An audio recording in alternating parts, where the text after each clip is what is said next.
नाहीये, ती माझी पत्नीच आहे आणि मी तिचा पती परमेश्वर आहे. मला तर आत तू जाऊ द्यायलाच पाहिजे. नंदीने सांगितलं ठीक आहे. नंदीने आतमध्ये जाऊ दिलं. मग पार्वती मातेला चाहूल झाली, कुणीतरी आले. पार्वती मातेने आवाज दिला, कोण आहे?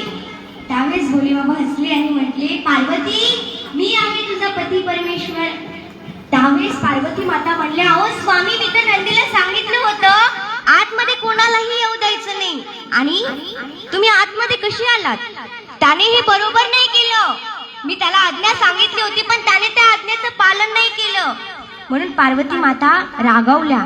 त्यावेळेस भोले बाबा हसले आणि म्हणले, अगं वेडे, मी तुझा पती तर आहे, दुसरा पुरुष आहे का? नाही, मी तुझा पतीच आहे. माफ कर नंदीला, तो माझाच आहे. कारण नंदी म्हणजे कुठला नंदी? तो शंकराच्या समोरचा नंदी. आपल्या घरचा नंदी का? मुळीच नाही. विठ्ठल विठ्ठल विठ्ठल विठ्ठल विठ्ठल विठ्ठल विठ्ठल. मग पार्वती मातेला वाटलं की आता आपण या नंदीला काम सांगून चालत नाही, कारण तो आपल्या व्यवस्थित आज्ञेचं पालन करत नाहीये. मग पार्वती मातेने असं ठरवलं की आपल्याला एखादा गण पाहिजे. गण पाहिजे म्हटल्याच्या नंतर पार्वती मातेला विचार आला, आणि पार्वती मातेने जे उठणं असतं ना, आपण दिवाळीला अंगाला लावतो, ते उठणं पार्वती मातेने आपल्या अंगाला लावलं. आपल्या अंगाची मळ काढली आणि त्या मळीपासनं एक असं सुंदर असं चित्र निर्माण केलं, आणि काहीतरी मंत्र म्हटले आणि त्याच्यामध्ये जीव टाकला. आणि महाराज जसा जीव टाकला तसं त्याला नाव दिलं गणेश, गौरीपुत्र गणेश. आणि ते सुद्धा आई म्हणून पार्वती मातेच्या जवळ आले, आणि पार्वती मातेने गणपती बाप्पांना मिठीमध्ये घेतलं. सांगितलं, गणेश आई, मी स्नान करणार आहे, पण तू आतमध्ये कोणालाही येऊ द्यायचं नाहीस. गणपती बाप्पाने सांगितलं, ठीक आहे माते, मी काहीही झालं तरी आतमध्ये कोणालाच येऊ देणार नाही. पार्वती मातेने सांगितलं, ठीक आहे. मग आपल्या उंदरासोबत, आपल्या मोषकासोबत गणपती बाप्पा इकडं तिकडं इकडं तिकडं फिरायले खेळायले. तेव्हा आले भोले बाबा. भोले बाबा आल्याच्या नंतर भोले बाबा म्हटले, अरे तू कोण आहेस? सांगितलं, मी गौरीपुत्र आहे. कोण आहेस म्हणजे काय विचारताय? मी कोण आहे? गौरीपुत्र आहे. भोले बाबांनी सांगितलं, मग मला आत जायचं. सांगितलं, मातेचा आदेश आहे की आत कोणालाही जाऊ देऊ नको. आणि ऐका ना, मी जर तुम्हाला आत जाऊ दिलं तर हा अपमान होईल. मला माफ करा, पण मी तुम्हाला आत नाही जाऊ देणार. भोले बाबांना राग आला. तेवढ्यामध्ये आला नंदी, आणि नंदीनं सांगितलं, तुम्ही जा, मी त्याला समजून सांगतो. मग नंदी समजून सांगू लागला, अरे जाऊ दे त्यांना आतमध्ये, हा सगळा कैलास त्यांचाच आहे. जी पार्वती माता आहे तुझी, ती त्यांचीच पत्नी आहे. तू त्यांना आतमध्ये जाऊ दे. असं का करतेस तू? गणपती बाप्पाने सांगितलं, कोणीही येऊ द्या, मी आतमध्ये कोणालाही सोडणार नाही. मग काही येऊ द्या, पण मी आत कोणाला सोडणार नाही. नंदीने खूप समजून सांगितलं. मग नंदी युद्ध करायला लागला गणपती बाप्पांसोबत. गणपती बाप्पाने नंदीचे दोन पाय धरले, गार गार गार गार फिरवला, दान दिशा खाली आपटलो. नंदी म्हणला, आता याच्यासोबत युद्ध करायचं नाही. नंदी मात्र रडत रडत रडत भोले बाबा जवळ आला, आणि भोले बाबाच्या जवळ आल्याच्या नंतर भोले बाबाला म्हणू लागला, स्वामी, आता युद्ध करणं माझ्याच्यानं शक्य होणार नाही, तुम्ही दुसऱ्या गणांना पाठवा. भोले बाबांनी सांगितलं, तिथं जे त्यांच्या जवळ 3 गण होते, त्या 3 गणांना सांगितलं की तुम्ही जा आणि त्याला सांगा की मला आतमध्ये जाऊ दे. आतमध्ये जाऊ दे म्हणल्याच्या नंतर सांगितलं, ठीक आहे. मग महाराज हे गेले आणि समजून सांगू लागले, अरे तू आमच्या स्वामींना आतमध्ये जाऊ देत नाहीस. अरे पाहायला गेलं तर तू इतकुसा बालक, आणि तू स्वामींना आत जाऊ देत नाही. त्यावेळेस ते सुद्धा त्याच्यासोबत युद्ध करायला लागले. तिघं मिळून गणपती बाप्पाला मारायला लागले, पण गणपती बाप्पाने त्यांनाही उचललं, गार गार दान दिशा आपटलं. पण ते युद्ध करायचं काही थांबवतच नव्हते. वरून ब्रह्मदेव पाहत होते. ब्रह्मदेवाला वाटलं, नादान बालक आहे, त्याला काय समजतं? त्याला समजून सांगण्याच्या ऐवजी हा डायरेक्ट त्यांच्यासोबत युद्ध करताय. भोले बाबाला हे शोभतं का? युद्ध करू द्यायला नाही पाहिजे, हे युद्ध थांबलं पाहिजे. म्हणून ब्रह्मदेव खाली आले, आणि खाली आल्याच्या नंतर असे प्रगट झाले. त्यावेळेस ब्रह्मदेवाने सांगितलं, अरे अरे थांबा, तुम्ही हे काय करताय? एक छोटस बालक, आणि त्याला समजून सांगण्याच्या ऐवजी तुम्ही त्याच्यासोबत युद्ध करताय. तुम्ही वेड तर नाही ना झाले? ब्रह्मदेवाने सांगितलं तुम्ही सगळेच जा, मी त्याला समजून सांगतो. ब्रह्मदेव म्हणले अरे त्यांना जर एकदा राग आला ना, ते भोळे आहेत तोपर्यंतच भोळेत, पण एकदा का त्यांना राग आला ना मग ते कोणीच आवरू शकत नाही. तू त्यांच्या नादी लागू नको. अरे बालका तू अजून लहान आहेस, तिला काही सुद्धा समजत नाही. त्यांना आतमध्ये जाऊ दे. सांगितलं काहीही झालं तरी मी त्यांना आतमध्ये जाऊ देणार नाही. ब्रह्मदेव सुद्धा गणपती बाप्पांसोबत युद्ध करायला लागले. जोरात युद्ध चालू झालं. आता ब्रह्मदेवाला वाटलं आपण जर आपलं ब्रह्मास्त्र सोडावं तर दुसरंच काहीतरी होऊन बसल. ब्रह्मदेवाला खूप राग आला. ब्रह्मदेव युद्ध करायला लागले. इकडं भोले बाबा तांडव करायला लागले आणि तांडव करत असताना भोले बाबांनी आपलं त्रिशूळ मंत्र म्हणले आणि सोडलं. ते त्रिशूळ सरकून आलं आणि गणपती बाप्पाच्या मानेला लागलं. गणपती बाप्पाचा जो देह होता तो एकीकडे पडला आणि त्यांचं जे शीर होतं ते एकीकडे पडलं. आता मोदक घेऊन पार्वती माता येऊ लागल्या. त्यावेळेस हा नंदी मातेच्या जवळ गेले आणि सांगितलं की अहो गणपती बाप्पांचं शीर एकीकडे पडलंय आणि त्यांचा देह एकीकडे पडलाय आणि तुम्ही मोदक घेऊन कुठं जाताय. मातेच्या हातातली जी प्लेट होती ती खाली पडली आणि माता गणेश गणेश गणेश म्हणून माता धावत धावत आल्या आणि पाहतात तर काय जोर जोरात माता रडू लागल्या. माता म्हणू लागल्या स्वामी तुम्ही जर याला परत त्याला जीव दिला नाही, परत जर तुम्ही त्याच्यामध्ये एखादा त्याला परत जर तुम्ही उठून तो मला माते म्हणला नाही तर स्वामी बघा मी काय करते. स्वामी मी माझा देह सोडून देईल. खूप राग आला होता. आता महादेवाला वाटलं काय करावं काय करावं. एकदा त्रिशूळ सोडलं तर परत ते आपल्याला जोडणं शक्य होणार नाही, कारण एकदा गेलं ते गेलंच आणि आता परत त्याला जोडू शकत नाही आपण. मग महादेव विचार करू लागले काय करावं काय करावं.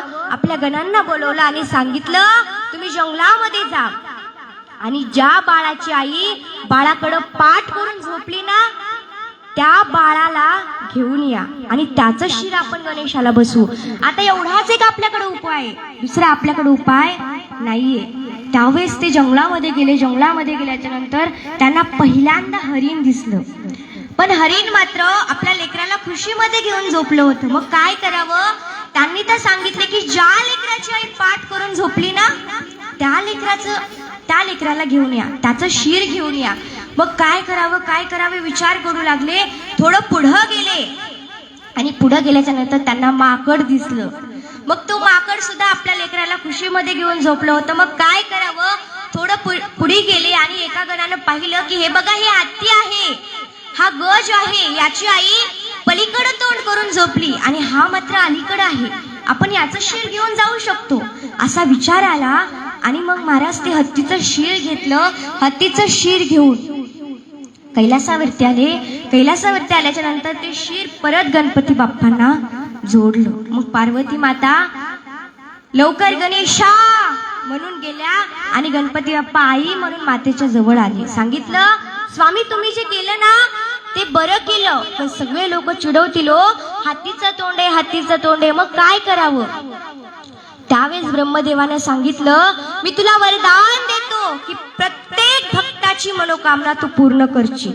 भूतलावर जेवढे भक्त आहेत ना तेवढ्या सगळ्यांची मनोकामना तू पूर्ण करशील. लक्ष्मी मातेने सांगितलं प्रत्येक कार्याच्या अगोदर तुझं नामचिंतन तुझी पूजा केली जाईल. आणि नारायणाने सांगितलं बुद्धीचा ज्ञानाचा दाता तू असशील आणि प्रत्येक घरामध्ये तुझी पूजा अर्चा तुझं स्मरण केलं जाईल. पार्वती माता खुश झाल्या, गणपती बाप्पा सुद्धा खुश झाल्या. मग गज प्लस नन म्हणून गणपती बाप्पाचं नाव पडलं गजानन. विठ्ठला विठ्ठला विठ्ठल विठ्ठल विठ्ठल.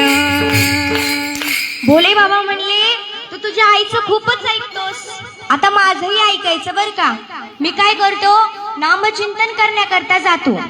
भोले बाबाच्या सतत मुखामध्ये असायचं जय राम श्रीराम जय जय राम जय राम श्रीराम जय जय राम जय राम श्रीराम जय जय राम जय राम श्रीराम जय जय राम. हा मग असं भोले बाबाच्या मुखामध्ये असायचं सतत राम राम राम राम म्हटल्याशिवाय त्यांना करमतच नव्हतं. सतत देवाचं नामचिंतन करायचे बरं का भोले बाबा. आणि सांगितलं की मी देवाचं नामचिंतन करण्याकरता जातोय, पण तू आतमध्ये कोणालाही येऊ द्यायचं नाही. गणपती बाप्पा म्हणले ठीक आहे. मग गणपती बाप्पा इकडं तिकडं इकडं तिकडं आपल्या मोषकासोबत फिरू लागले. आणि फिरत असताना गणपती बाप्पाने पाहिलं की एक साधू महात्मे येत आहेत. कशाला येत आहेत? बाबांनी सांगितलं की आतमध्ये कोणालाही जाऊ द्यायचं नाही. परशुराम होते ते. परशुरामांना तर फार राग, खूप क्रोध आहे परशुरामाच्या अंतःकरणामध्ये. मग परशुराम आले आणि परशुराम म्हणले मला भोले बाबाचं दर्शन घ्यायचंय. भोले बाबा कुठं आहेत? त्यावेळेस गणपती बाप्पा म्हणले की ते राम राम राम देवाचं नामस्मरण करतायत, मी तुम्हाला आतमध्ये जाऊ देऊ शकत नाही. सांगितलं मला आतमध्ये जाऊ द्या. त्यावेळेस सांगितलं गणपती बाप्पाने काहीही झालं तरी मी तुम्हाला आतमध्ये जाऊ देणार नाही. काही केलं तरी गणपती बाप्पा ऐकच ना. मग परशुरामाने गणपती बाप्पा सोबत युद्ध करायला सुरुवात केली. जोरात युद्ध झालं महाराज. आणि मग त्यांनी कुऱ्हाड काढली आणि ती अशी फेकली आणि गणपती बाप्पाने ती आपल्या नाकावरती झेलली. म्हणून गणपती बाप्पाला एकदंत असं म्हटल्या जातं. विठ्ठल विठ्ठल विठ्ठल विठ्ठल विठ्ठल विठ्ठल. कारण महाराज नंतर परशुराम म्हणू लागले मला माफ करा. कारण गणपती बाप्पा आई म्हणून जोरात ओरडले होते आणि तो आवाज माता पार्वतीच्या कानावरती गेला होता. भोले बाबा सुद्धा धावत आले. काय झालं म्हणून तर गणपती बाप्पा मात्र खाली पडले होते. त्यावेळेस परशुरामाला ओरडू लागले की परशुराम तुझा एवढा क्रोध काय कामाचा? पार्वती माता म्हणू लागली जेते येले आणि माझ्याच लेकरासोबत युद्ध करायले. प्रत्येकाला काही माझंच लेकरू दिसतंय का? अरे तुम्ही साधू कशा करता झालात? तुम्ही देवाचं नाव कशा करता घेताय? काय माझ्या लेकराला मारण्याकरता घेताय का? असं पार्वती माता म्हणू लागली. परशुराम म्हणले माते मला माफ करा, परत अशी चूक होणार नाही. सुख ही त्याच्याकडेच आहे आणि दुःख ही त्याच्याकडेच आहे. तूच सुख करिता तूच दुःख हरिता अवघ्या दिनाच्या नाथा. बाप्पा मोरिया रे चरणी ठेवी तो माथा. सुख करता तूच दुःख हरता अवघ्या दिनांच्या नाथा.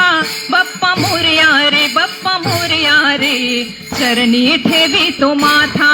तूच सुख करिता तूच दुःख हरिता अवघ्या दिनाच्या नाथा. बाप्पा मोरया रे चरणी ठेवी तो माथा. तूच सुख करता तूच दुःख हरता अवघ्या दिनाच्या नाथा. बाप्पा मोरया रे चरणी ठेवी तो माथा. पहा झाले पहाज वर्ष होतो वर्षाने एकदा हर्ष. गोड अन्नाचा होतो रे स्पर्श घ्यावा संसाराचा परावर्ष. पुऱ्या वर्षाची साऱ्या दुःखाची वाचावी कशी मी गाता. बाप्पा मोरया रे चरणी ठेवी तो माता. तूच सुख करिता तूच दुःख हरिता अवघ्या दिनांच्या नाथा. बाप्पा मोरया रे चरणी ठेवी तो माथा. तूच सुख करिता तूच दुःख हरिता अवघ्या दिनाच्या नाथा. बाप्पा मोरया रे चरणी ठेवी तो माता. बाप्पा मोरया रे चरणी ठेवी तो माता. विठ्ठल विठ्ठल विठ्ठल विठ्ठल विठ्ठल विठ्ठल विठ्ठल विठ्ठल विठ्ठल. आपण गणपती बाप्पाचं नामचिंतन केलं पाहिजे. पण कसं केलं पाहिजे? अंतःकरणामधून बाप्पांना आवाज दिला पाहिजे. ते निश्चित आपली मनोकामना पूर्ण करतील. पण आपल्या अंतःकरणामध्ये भाव आहे का? नाही महाराज. माणसाचं चित्त हे कसं असलं पाहिजे? एकाग्र चित्त असलं पाहिजे. तेव्हा माणूस देवाला प्राप्त करू शकतो. बघा भगवान म्हणतात अर्जुना तुझं चित्त तू मला दे. तरी गाईसे करी याटा प्रहार माघारी मोटके निमिष भरी देतो जाय. भगवान म्हणतात अर्जुना तुझं चित्त तू मला दे. मग माणसाचं चित्त हे कसं असलं पाहिजे? एकाग्र चित्त असलं पाहिजे बरं का. तुकाराम महाराजांनी सुद्धा सांगितले माझे चित्त तुझे पायी, माझे चित्त तुझे पायी, माझे चित्त तुझे पायी, चित्त तुझे पायी, राहो ऐसे करी काही, राहो ऐसे करी काही, करी काही, राहो ऐसे करी काही, राहो ऐसे करी काही, राहो ऐसे करी काही. माझे चित्त तुझे पायी, राहो ऐसे करी काही, भरोनी या भाई बवहा तारी दातारा. माणसाचं चित्त कसं असलं पाहिजे? एकाग्रहत असलं पाहिजे. तुकाराम महाराजांनी म्हणलं चित्ती तुझे पाय डोळा मुखाची ध्याना,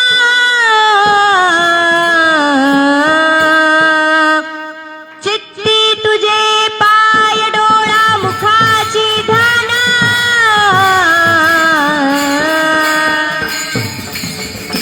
ओ अखंड मुखी नाम तुमचे वरनावे गुण, अखंड मुखी नाम तुमचे वरनावे गुण, अखंड मुखी नाम तुमचे वरनावे गुण, अखंड मुखी नाम तुमचे वरनावे गुण.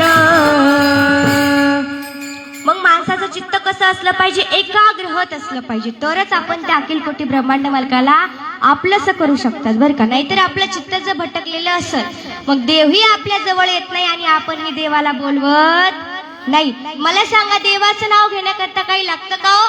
नामासी नाही स्नान वंदन, नामासी नाही विधी विधान, अशनी शयनी जाण नाम परम पावन विधान. मला सांगा देवाचं नाव करायला आंघोळ करूनच देवाचं नाव घ्यावं असं काही आहे का? देवाचं नाव घेण्याकरता आसनच लागतं असं काही आहे का? देवाचं नाव घेण्याकरता जपाची माळ लागते असं काही आहे का? मुळीच नाही महाराज. फक्त आपल्या अंतकरणामध्ये भाव लागतो. मग आपण आयुष्यामध्ये येऊन जर देवाचं नावच घेतलं नसतं तर मग काय केलं? क्या किया, क्या किया, क्या किया रे, क्या किया, क्या किया, क्या किया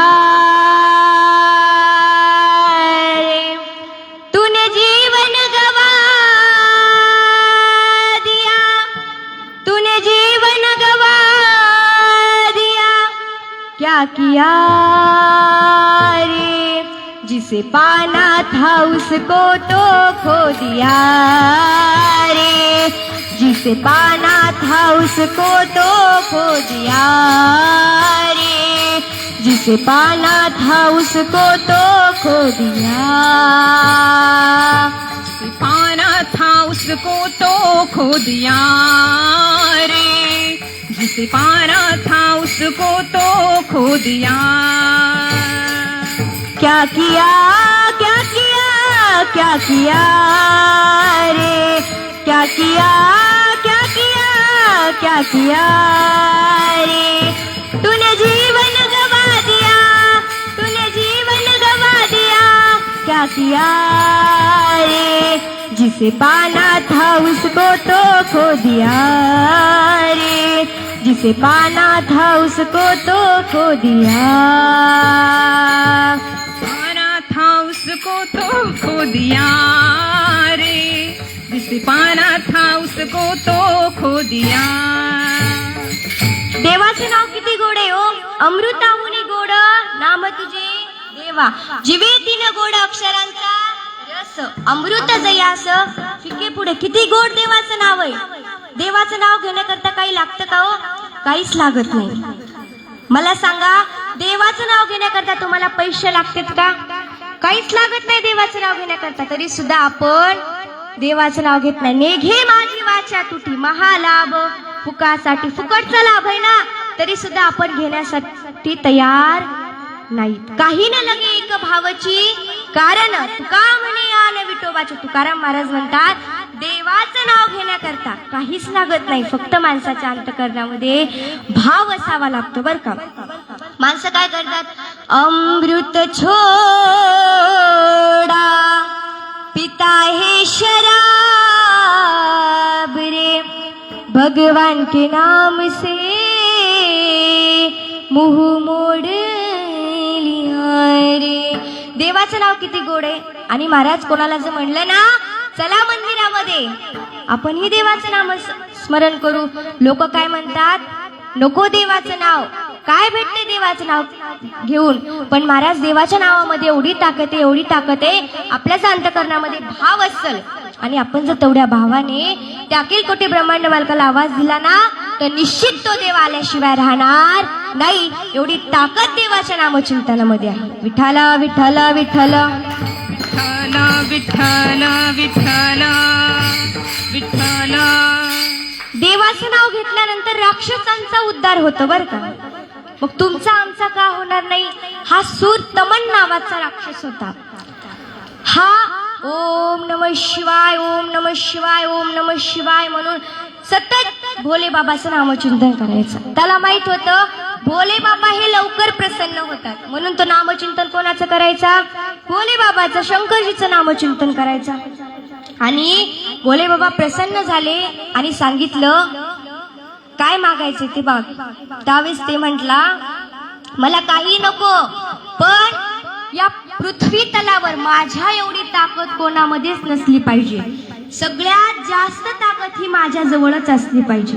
भोले बाबांनी वरदान देऊन टाकलं, कारण भोले बाबा हे भोले आहेत, पण हे भोळे कुठपर्यंत आहेत, जोपर्यंत त्यांना राग येत नाही तोपर्यंत. एकदा का त्यांनी तिसरा नेत्र उघडला की मग पृथ्वी इकडची तिकडं होते. मग भोले बाबांना कधी भोलं समजायचं नाही, त्यांना कधी भोळं समजायचं नाही. मग हा सूरतमन नावाचा राक्षस होता आणि सगळीकडं हाहाकार मातला. इंद्राच्या दरबारामध्ये गेला आणि इंद्राच्या दरबारामध्ये जाऊन त्याने सगळ्या देवता लोकांना बांधलं. इंद्र मात्र शस्त्र सोडायला, अस्त्र सोडायला, पण त्याचा काही उपयोग झाला नाही. इंद्राला वाटलं आता आपण पळून जावं, म्हणून इंद्र दक्षिण भारतामध्ये पळून गेला. मग हा सूरतमन नावाचा राक्षस होता. हा इकडं पृथ्वी तलावरती आला आणि सगळ्या लोकांना मारायला लागला. सगळीकडे हाहाकार मातला, सगळीकडे हे केलं महाराज त्याने. आणि मग हा सूरतमन त्याला वाटलं की आता शंकरजीचं दर्शन घेण्याकरता गेलं पाहिजे, कारण त्यांनी आपण त्यांना मागितलं होतं आणि आपल्या एवढी ताकद आता कोणामध्येच नाहीये. म्हणून हा जात असताना त्याला वरुण देवाची भेट झाली. वरुण देव मात्र ते मारल, ते आपल्याला बांधून टाकल, म्हणून इकडं तिकडं पळू लागले. काय करावं काय करावं, वरुण देवाला काही सुधरच ना. वरुण देव म्हणले अहो तुम्ही मला मारू नका, मी लपत नव्हतो, मी तुम्हाला शोधत होतो. त्यावेळेस सांगितलं मी सुद्धा तुला मारणार नाही. वरुण देवाला म्हणू लागला तो सूरतमन, मी सुद्धा तुला मारणार नाही, पण एक गोष्ट लक्षात ठेव, दक्षिण भारतामध्ये तो इंद्र पळून गेलाय आणि तिथं एक सुद्धा पाण्याचा थेंब ठेवू नको. सगळं पाणी तू काय कर, तिथलं ओसून घे. तेव्हा ते करायचं नव्हतं वरुण देवाला, पण एखाद दिवस आपल्याला करायचं नसतं, पण ते आपल्याकडनं होतं. मग वरुण देवाला ते करायचं नव्हतं, पण वरुण देवाला ते करावं लागलं. मग वरुण देव विचार करू लागले काय करावं काय करावं. मग वरुण देवाला जे त्या सूरतमनने सांगितलं होतं तेच वरुण देवानं केलं. मग हा मात्र भोले बाबाचं दर्शन घेण्याकरता गेला. मग इकडं अगस्त्य ऋषी देवाचं नामचिंतन करू लागले. ब्रह्मदेवाला प्रसन्न करून घेण्याकरता मोठमोठे यज्ञ करू लागले. ब्रह्मदेवाला वाटलं अरे आपलं नामचिंतन कोण करतंय, आपलं नामस्मरण कोण करतंय. त्यावेळेस ब्रह्मदेव आले आणि ब्रह्मदेव आल्याच्या नंतर ब्रह्मदेवाने सांगितलं माग तुला काय पाहिजे.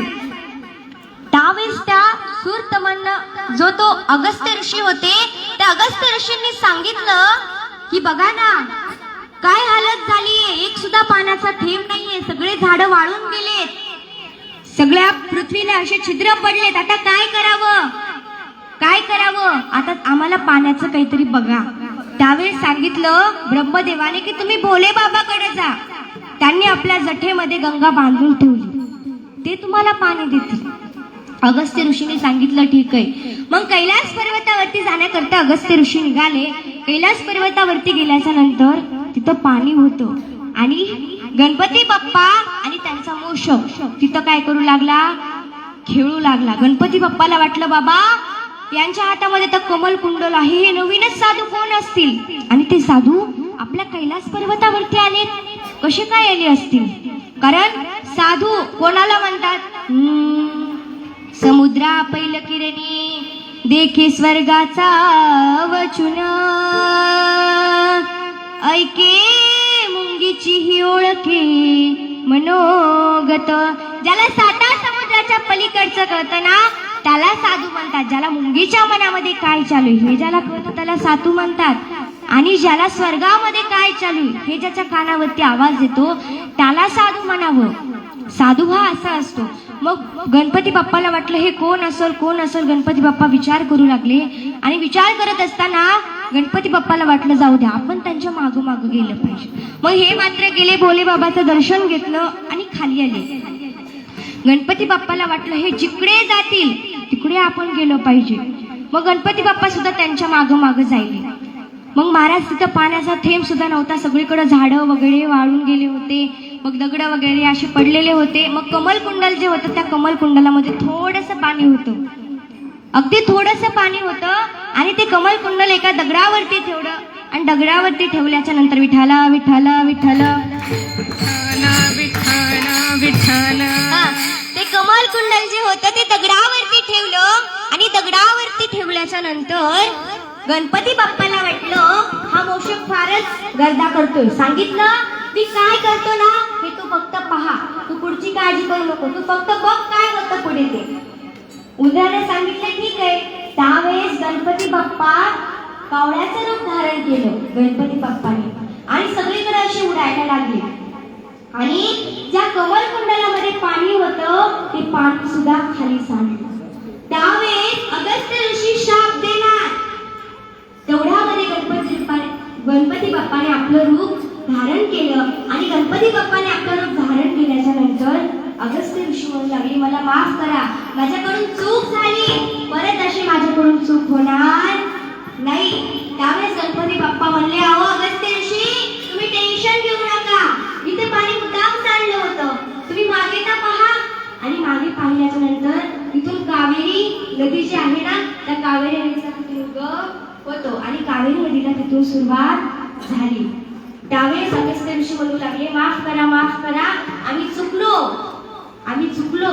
गणपती बाप्पा म्हणले तुमच्यावरती संकट आलं होतं आणि त्या संकटाचं निवारण करण्याकरता मी आलो होतो. आणि मी आल्यामुळं तुमचं कमल कुंडल सांडलं आणि मी ती कावेरी नदी तिथून स्टार्ट केली. विठाला विठाला विठाला.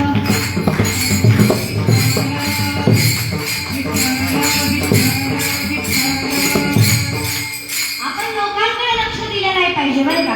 चांगलं केलं तरी हे लोक नावच ठेवतात, वाईट केलं तरी हे लोक नावच ठेवतात आणि गप्प राहिलं ना तरी हे लोक नावच ठेवतात. म्हणून लोकांकडे लक्ष द्यायचं नाही महाराज. आपल्याला जे योग्य वाटतं ते आपण करायचं. बघा ज्ञानोबरायांना तुकोबरायांना समाजाने काही कमी त्रास दिला का, कमी त्रास दिला का. ज्ञानोबराया आता ज्ञानोबरायांची आईही नाही आणि विठ्ठलपंत कुलकर्णी त्यांचे वडीलही नाही. आता काय करावं काय करावं ज्ञानेश्वर महाराज विचार करू लागले. त्यावेळेस मुक्ताई साहेब ज्ञानेश्वर महाराजांच्या जवळ आले आणि म्हणू लागल्या ज्ञानदादा मला खूप भूक लागली रे, 2 दिवस झालं मी काही खाल्लं नाही, मला काहीतरी खाण्याकरता आण ज्ञानदादा. त्यावेळेस ज्ञानेश्वर महाराजांनी सांगितलं ठीक आहे. आणि आपल्या बहिणीसाठी पहिल्यांदा ज्ञानेश्वर महाराजांनी ती झोळी अडकली आणि सिद्धपेठावरून आळंदीकडे जाण्याकरता निघाले. आळंदीमध्ये आल्याच्या नंतर ज्ञानेश्वर महाराजांनी आवाज द्यावा मधुकरी. आणि जसा ज्ञानेश्वर महाराजांनी आवाज द्यावा तसे लोकांनी मागचे पुढचे दरवाजे बंद करावे. त्या दिवशी ज्ञानेश्वर महाराजांना फक्त 5 घरची मधुकरी मिळाली मायबाप. आणि ती मधुकरी ज्ञानेश्वर महाराजांनी घेतली आणि सिद्धपेठावरती येण्याकरता ज्ञानेश्वर महाराज निघाले. त्यांना वाटेमध्ये विठ्ठल त्यांना वाटेमध्ये विसोबा खेचर भेटला आणि त्या विसोबा खेचराने तिची झोळी होती ती हिसकावून घेतली आणि ज्ञानेश्वर महाराजांना परत त्याच्यामधलं उचलता येऊ नये, परत ते घेता येऊ नये म्हणून ती चिखलामध्ये मिसळली आणि त्याच्यावरून काठी फिरवली, कारण परत त्यांना घेता येऊ नये. ज्ञानेश्वर महाराज म्हणू लागले, काका ही मधुकरी मला नव्हती हो पाहिजे, ही मधुकरी माझ्या मुक्ताला पाहिजे होती. काका काका तुम्हाला वाटत असेल मी जेवण करेल, मी घरी जाऊन खाईन, पण काका माझ्या मुक्ताने खाल्लं नाही हो काका, ही मधुकरी माझ्या मुक्ताला पाहिजे होती, ही मधुकरी मला नव्हती पाहिजे. ज्ञानेश्वर महाराजांनी आपली झोळी घेतली आणि राश होऊन सिद्धपीठावरती निघाले. सिद्धपीठावरती गेले आणि सिद्धपीठावरती गेल्याच्या नंतर ताटी लावली आणि ज्ञानेश्वर महाराज आपल्या दोन्ही गुडघ्याच्या मध्ये आपलं डोकं ठेवून रडू लागले. ज्ञानेश्वर महाराज मुक्ता आईसाहेबांनी त्या छोट्याशा खिडकीतून पाहिलं आणि म्हणू लागल्या, ज्ञानदादा तू रडतोयस, ज्ञानदादा तू योगी आहेस, सामान्य मनाचा योगी नाहीयेस, पावन मनाचा योगी आहेस. आणि ज्ञानदादा तू रडतोयस, योगी पावन मनाचा, योगी पावन मनाचा, योगी पावन मनाचा, योगी पावन मनाचा, योगी पावन मनाचा, योगी पावन मनाचा, योगी पावन मनाचा, योगी पावन मनाचा, योगी पावन मनाचा,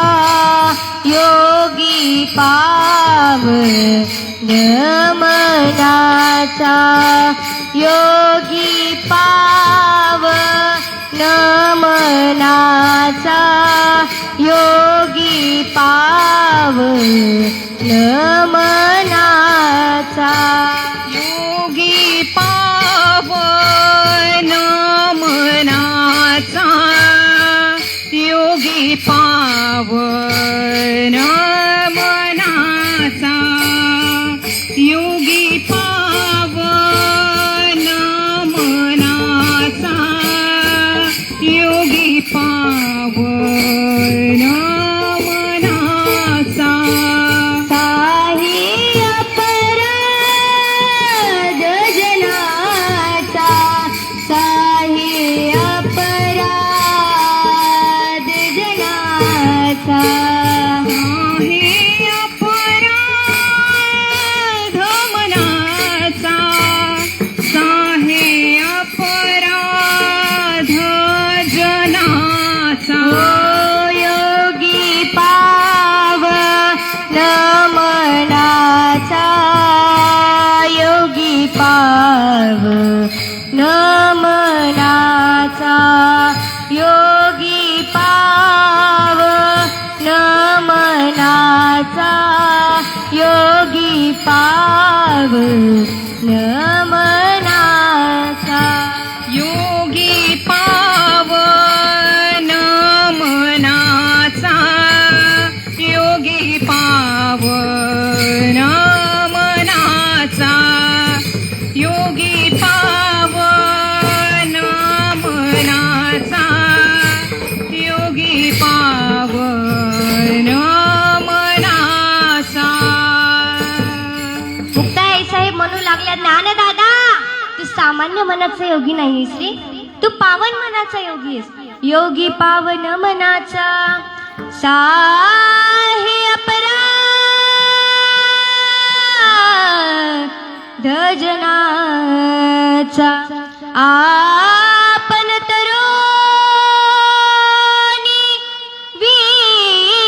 विश्वतारा ताटी उघडा, ज्ञानेश्वरा ज्ञानदादा आता तरी ताटी उघड. ज्ञानेश्वर महाराजांनी ताटी उघडली आणि सांगितलं, मुक्ताई आता मी या जगाच्या त्रासाला कदापि कंटाळणार नाही. बघा ज्ञानोबारायांना तुकोबारायांना या समाजाने त्रास दिला. आम्ही तर सामान्य माणसं आहे. तो लोकांचं कसं आहे ना, पेरू विकत घेताना गोड आहे का विचारतात का कडू विचारतात? तुम्ही गोडच विचारतात ना. गोड आहे का विचारतात, पण खाताना मात्र मीठ लावून खातात. मग मीठ लावून खाल्ल्याच्या नंतर त्यांना खारट लागणार ना. म्हणून लोकांकडे लक्ष द्यायचं नाही बरं का.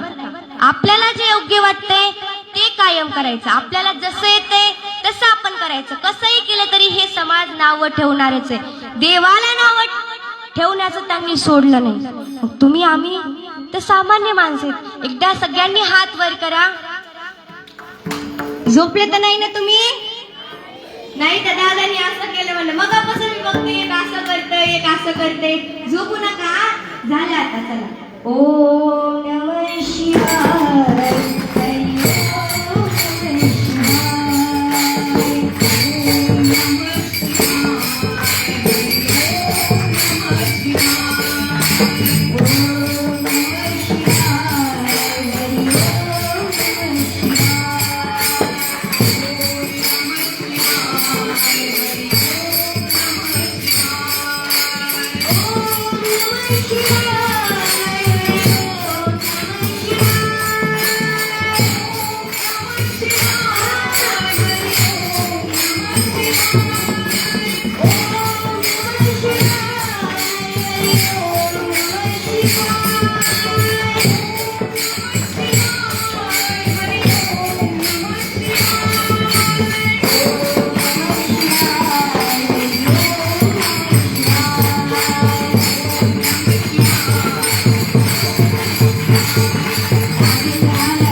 ओम नमः शिवाय. हरि ओम नमः शिवाय. ओम नमः शिवाय. ओम नमः शिवाय. ओम नमः शिवाय. असो, झालेली सेवा पांडुरंग परमात्म्याच्या चरणी अर्पण करते. जर काही योग्य वाटलं असेल तर हे माझ्या गुरुवर्यांचा आशीर्वाद असेल. गुरुवर्य गोविंद महाराज मुंडे, मारुती महाराज कोंडाळ आणि रामेश्वर महाराज कोकाटे यांच्या आशीर्वादाने आलं असेल. व आमच्या गोविंद महाराजांच्या आईसाहेब, आमच्या आत्या असतील, व दुसऱ्या काकू आल्यात, आमच्या आजी असतील, आमच्या गुडू दिदीची मम्मी असेल, सर्वच असतील, माझी मम्मी असेल, आमच्या कन्नड काकू असतील, सर्वांच्या आशीर्वादाने आलं असेल.